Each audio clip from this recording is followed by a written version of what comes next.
Атаңардын жомогу айтпай кетсек болобу, бабаңардын жомогу баштабай кетсек болобу, эзелкинин жомогу эстебей койсок болобу демекчи. Эрем Манас кебинен байыркынын жөнүнөн кеп учугун улап, сөз учугун курап, дагы бир кызыктуу нерсе айткыбыз келет. Биз бут кийимдин ички бетин, жанагы апкыт турган жакты биз апкыт деп атпайбызбы, деге согончоктон матырып киргенде.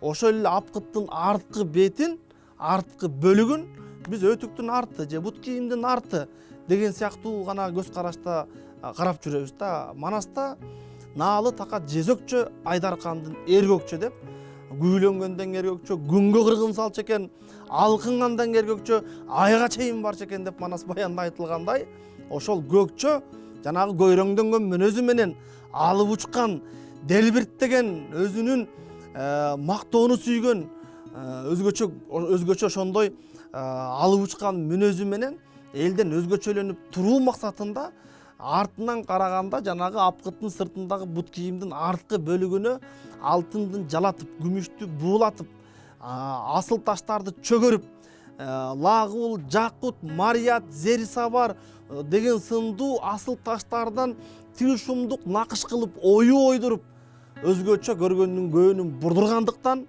анан деп бүгүнкүчө айтканда өзүнчө көкчө стилдүү кийим кийген да.